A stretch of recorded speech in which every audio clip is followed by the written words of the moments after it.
Ibu yang dimuliakan Allah Subhanahu wa taala, ala fil jasadi mudghah, ketahuilah di dalam jasadmu itu ada segumpal. Idza saluhat, kalau dia baik, saluhal jasadu kulluh, yang lain ikut menjadi baik. Wa idza fasadat, kalau dia rusak, fasadal jasadu kulluh, yang lain ikut menjadi rusak. Di mana dia? Ala wahyal qalb, dia adalah hati. Maka yang pertama kali menghitam itu apa kata Allah? Kalla bal rana, ada satu titik hitam, ala qulubihim, ada satu titik hitam di dalam hati mereka. Ketika satu titik dibiarkan berubah menjadi dua titik, dua titik dibiarkan berubah menjadi tiga titik, 5 titik, 10, 100, 1000, maka dia pun menjadi hitam semuanya. Ketika hati sudah hitam, maka itulah azab di atas azab. Khatamallahu ala qulubihim. Setelah hati menghitam, terkunci, menular ke telinga. Wa ala sam'ihim. Setelah telinga, wa ala absarihim ghishawah. Padahal 3 itulah nanti yang akan ditanya di hadapan Allah. Inna sam'a wal basar wal fuad. Coba lihat, ketika akan ditanya, yang ditanya 3, tapi diawali dari telinga. Inna sam'a wal basar wal fuad, telinga, mata, hati. Tapi ketika terkunci, yang duluan dikunci hati. Khatamallahu ala qulubihim wa ala sam'ihim wa ala absarihim. Kalau hati sudah terkunci, telinga tersumbat, mata tertutup. Summum bukmun umyum, summum bukmun umyum, peka, tuli, bisu, apapun tak lagi masuk ke telinga. Malam ini kita menyadarkan diri kita, terlebih lagi yang berceramah, jangan kau hanya sampai menyampaikan ayat saja. Hai Abdul Samad, apakah kau yang bicara itu hatimu sudah hidup? Senantiasa merasakan diri, aku orang paling hina, aku orang paling kotor, ditempelkan kening ke lantai di tempat yang diinjak tapak kaki, mengatakan bahwa aku bukan siapa-siapa. Malam ini Kepala Kanwil BPN Provinsi, Kabupaten, saya tak bisa membedakan mana yang kabupaten, mana yang kota, mana pegawai tinggi, mana pegawai rendah. Semuanya rata sama. Andai dibuat acaranya di kantor, mungkin saya segan, sungkan lihat dari seragamnya, bajunya. Tapi malam ini semuanya sama. Andai tak disebut tadi Pak Kepala Kantor, Pak Kanwil, saya pun tak tahu mana Pak Kanwil, mana tidak. Fotonya ganteng pula aslinya lagi daripada foto. Artinya apa? Bahwa kalau sudah masuk ke dalam masjid, ketika engkau merasa dirimu tinggi di atas, kau bukan apa-apa, karena yang paling tinggi di badanmu pun kau tempelkan. Tapi saat kau jatuh, rendah, down, stres, kau jangan merasa rendah, karena kau tegak berdiri di hadapan Allah. Kau angkat 2 tangan, Allahu Akbar. Di dalam diri ini disebut dia dengan qalb. Kenapa disebut qalb? Orang Arab menyebut qalb, qallaba, karena sifatnya berbolak-balik. Pada saat selesai salat, astaghfirullahalazim, tidak ada yang paling bersih, dia bersih.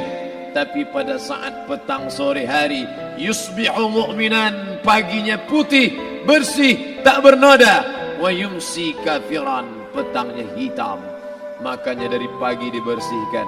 Solat subuh bersih, solat zuhur bersih, condong matahari solat asar bersih, tenggelam matahari solat maghrib bersih, sempurna gelap malam solat isya bersih, tengah malam bangun tahajud munajat di tengah malam orang tertidur. Wa tusalli bil laili wan nasu niyam, engkau tegak di waktu malam di saat orang semua sedang tenggelam dalam lelap tidur panjang, tapi engkau menangis meratap mengenang dosa begitu banyak. Sab'atun yuzilluhumullah, di antara 7 yang mendapatkan naungan Allah. Yauma la zilla illa zilluh, hari itu tak ada naungan kecuali naungan Allah. Di antara yang mendapatkan naungan itu adalah rajulun zakarallah, orang yang berzikir, munajat, muhasabah diri di tengah malam, sunyi, sepi, fafadat ainahu, menetes air matanya. Berapa banyak sudah harta dititipkan Allah, berapa kupakai untuk zakat, wakaf, infak, sedekah, wasiat, hibah, ghanimah, harta rampasan perang di zaman Nabi. 7 harta yang akan menolong di hadapan Allah, 1 pun tak dipakai. Umur diberikan Allah 40, 60, 70. Berapa yang kupakai untuk menolong agama Allah? Berapa yang kupakai untuk mengingat Allah? Mata, tangan, telinga, kaki akan diminta tanggung jawab di hadapan Allah. Al-yawma nakhtimu ala afwahihim, mulut terkunci, wa tukallimuna aydihim, tangan akan bicara, wa tashhadu arjuluhum, kaki akan bersaksi di hadapan Allah. Siapa yang bisa menolong waktu itu? Kalau pernah tangan ini saat punya kekuasaan, 1 coretan tanda tangan bisa mempermudah urusan masjid. Sebutir kekuasaan yang dititipkan Allah bisa dipakai menolong agama Allah. Itulah yang akan menolong di hadapan Allah. Apa yang disampaikan malam ini, semua biaya pengurusan masjid 0. Itulah sesungguhnya yang akan menolong di hadapan Allah. Adapun harta yang disimpan, tabungan, deposito, tanah, rumah, kendaraan, semua akan tinggal menjadi harta warisan. Istri mengambil 1/4 kalau ada anak. Kalau tak ada anak, istri mengambil 1/8. 1 miliar 125 juta bulan untuk istri. Kalau dia tak tahu hukum gono gini. Kalau dia tahu gono gini, dia tuntut ke pengadilan, dipotong lagi menjadi 2. 500 untuk dia. Dari yang 500 dapat lagi dia 75. 575 bulan untuk dia. Sisanya 425 diambil anak laki-laki 2 kali bagian anak perempuan. Lalu yang kita bawa mati apa? Dulu dibangga-banggakan, dihormati, dimuliakan. Yang kami muliakan Al-Mukarram, Al-Ustadz. Tapi pada saat tiba masanya, yang kita bawa tak lain tak bukan innallaha la yanzuru ila ajsamikum. Allah tak menengok badan, fisik, bentuk tubuh, baju. Ini sampulnya saja. Wala ila suwarikum, Allah tak menengok rupa, wajah. Walakin yanzuru ila qulub, hati kamu yang bersih itulah yang kau bawa menghadap Allah Subhanahu wa taala. Yauma la yanfa'u malun, harta tak berguna, wala banun, anak tak bisa menolong. Harta tak berguna, anak tak mampu menolong. Illa man atallah, kecuali orang yang datang menghadap Allah biqalbin salim, dengan hati yang bersih, hati yang tulus, hati yang memercikkan cahaya iman, hati yang bersih dari hasad, busuk hati, sum'ah, riya, takabbur. Itulah yang menolong di hadapan Allah Subhanahu wa taala. Tulang, kulu, kulit, darah, lemak, sumsum akan menjadi santapan cacing tanah. Begitu besok pagi pintu kamar tak bisa diketuk, istri bolak-balik membangunkan tak terjaga, dipegang pipi sudah sejuk macam es batu, tanda jantung tak lagi berdetak, maka darah mulai berubah menjadi nanah, busuk. 1, 2, 3 hari kalau tidak disuntik formalin, jasad paling busuk jasad manusia, karena semua dia makan herbivora, tanaman saja. Tapi kita ini omnivora, semua masuk. Maka begitu mati, paling bagus orang Islam paling cepat dikuburkan. Selesai acara pemakaman, habiskah masalah? Muncul masalah baru. Disitulah kita baru sadar. Apa kata Imam Ali radhiyallahu an? An-nasu niyam. Semua manusia waktu hidup itu tidur. Bapak tidur, ibu tidur, saya tidur. Semua orang waktu hidup itu tidur. Falamma matu, ketika dia mati, disitulah dia baru terjaga dari tidur panjang. Saat Israel mencabut nyawa, ditarikkannya adalah satu centapan yang kuat. Disitulah kita baru terjaga dari tidur panjang. Betapa aku meninggalkan salat, betapa aku tak berzakat, betapa dulu kekuasaan, aku lulus umur 30, pensiun 58, 28 tahun apapun tak pernah kubuat untuk agama. Sibuk membesarkan anak, sibuk mengurus warisan. Anak pun tak ingat dengan kita karena kita lupa menanamkan pendidikan agama di dalam otak kepalanya. Andai dulu pernah dia dibawa ke masjid, andai dulu pernah dia dibawa umrah, andai dulu dia dimasukkan SD IT, SMP IT, SMA IT, Islamic Boarding School, dibawa ke masjid, takkan dia lupa mendoakan selesai salat, Rabbighfirli wali walidayya warhamhuma kama rabbayani saghira. Harta yang banyak tak sempat menolong agama Allah. Anak tunggal semata wayang tak sempat dididik agama. Istri meninggalkan dalam keadaan stres susah hatinya karena dia tak diajarkan sabar menerima ridha ketetapan takdir Allah. Dan paling celaka, tak pernah anggota tubuh ini dipakai untuk berzikir, muhasabah, mengingat Allah. Tak pernah mata dipakai menengok Quran, kitab suci Allah. Tak pernah dipakai hati merenung sejenak, apa yang akan kubawa mati menghadap Allah Subhanahu wa ta'ala. Malam ini saya tak minta diajak ceramah tentang hukum zakat, hukum puasa. Saya tidak diajak tanya jawab apa hukum unjuk rasa besok tanggal 4. Yang ditanya adalah bagaimana kita merenung sejenak. Abdul Somad, engkau berhadapan dengan para pegawai Badan Pertanahan Nasional Provinsi Riau, berkumpul 12 kabupaten kota.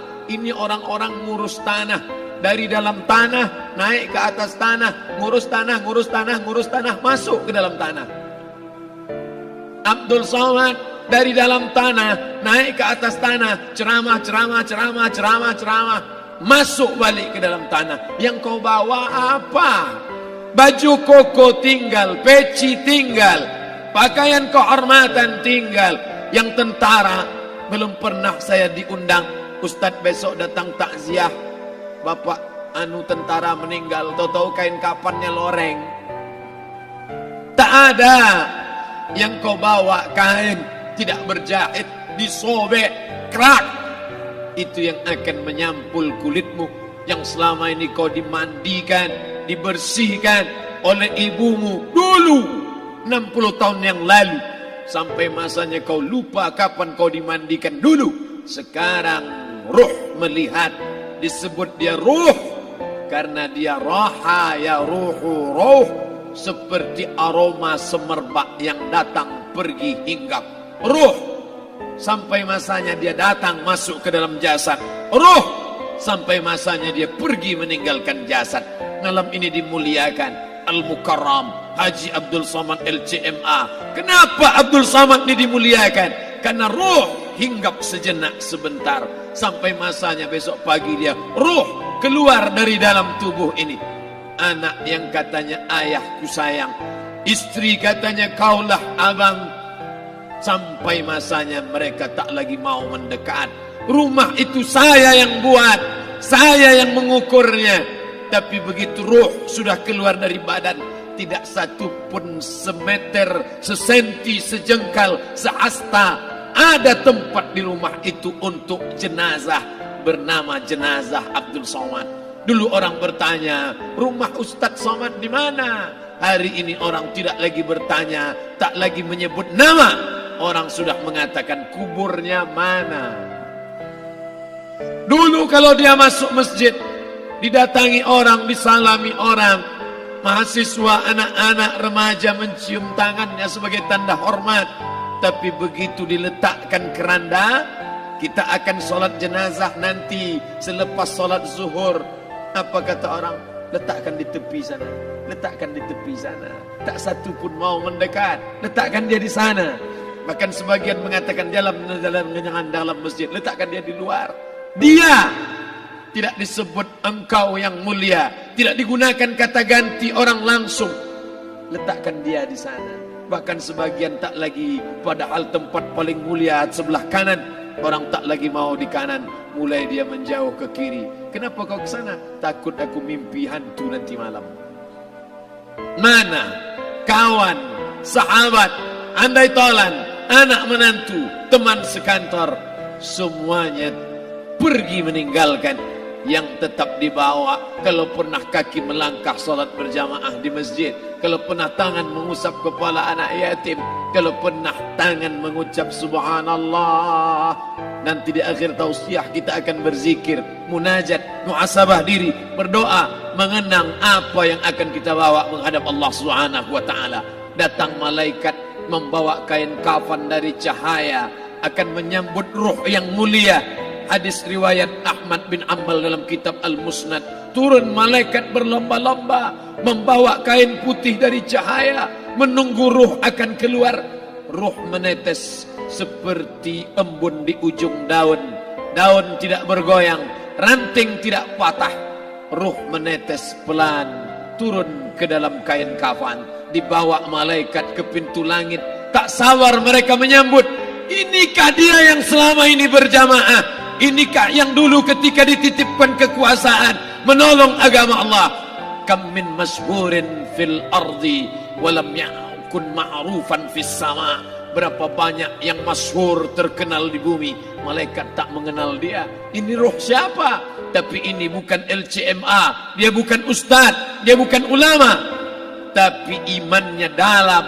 Kekuasaan dipakai menolong agama Allah. Ruhnya keluar di bawah, semua malaikat mengucapkan salam. Inilah orang yang selama ini kami tunggu-tunggu. Catatannya sudah lama. Setiap pagi petang malaikat subuh membawa catatan namanya, malaikat malam membawa catatan namanya. Kami merindukannya. Begitu orang-orang yang masyhur di langit tapi tak dikenal makhluk bumi. Tapi ada sebaliknya, yang ruhnya disentapkan, ditarik malaikat dengan begitu tarikan yang sangat kuat. Nabi bertanya saat Isra Mi'raj kepada mereka yang sudah mati ribuan tahun yang lalu, apa yang kalian rasakan? Yang satu mengatakan seperti tebasan pedang di tempat yang sama beratus kali. Yang satu mengatakan seperti kambing yang dikuliti hidup-hidup. Yang satu mengatakan seperti mata kail pancing ditarik dari kulit yang basah. Maka kita berdoa setiap selesai salat, Allahumma hawwin alaina, ringankan kami ya Allah, fi sakaratil maut, di saat sakaratul maut yang amat sangat menyakitkan itu. Dan mereka yang pergi tak pernah kembali, mereka yang mati tak pernah bercerita, kecuali hanya kepada Sayyidina wa Maulana Muhammad sallallahu alaihi wasallam. Di saat malam pertama di tempat yang gelap, di tempat yang tak pernah diimpikan oleh orang, tapi kita tetap melewati dan merasakannya. Perlahan-lahan cacing tanah, ular-ulat kalajengking akan menggerogoti kulit yang selama ini dimandikan, selama ini dipakaikan sampo yang mahal, selama ini dioleskan pelembab yang lembut. Tapi ternyata sebelum roh keluar jasad, setelah keluar, dia hanya akan menjadi santapan cacing tanah, hancur berkeping hari demi hari. Yang pertama kali membusuk adalah mata, karena dia berisi cairan. Cairan ini mengering, busuk dan berlubang. Lalu kemudian usus sebulan di dalam tanah, mulai dia menggelembung masuk angin dan dia meletus pecah. Cacing-cacing tanah mulai datang menggerogoti, memakan. Habis lemak, tulang, kulit, bulu, sumsum, darah, jantung, empedu, limpa, buah pinggang. Habis semuanya, tinggal tulang-tulang yang memutih, dimakan oleh tanah, ditelan oleh massa, sampai akhirnya Asi bin Wa'il membawa tulang yang kering itu kepada Nabi Muhammad, baginda Sayyidina wa Maulana Muhammad. Ya Muhammad, ayuhi rabbuka hadzal izam, sanggupkah Tuhanmu menghidupkan tulang yang kering ini? Nabi diam tak menjawab, sampai akhirnya datang Jibril alaihi salam membawakan wahyu. Qul, katakan kepada dia. Ayat ini dibaca malam Jumat. Bapak Ibu semua hafal, kita baca. Qul yuhyiha allazi ansha'aha awwala marrah wa huwa bikulli khalqin alim. Jangan lupa subscribe, like and share.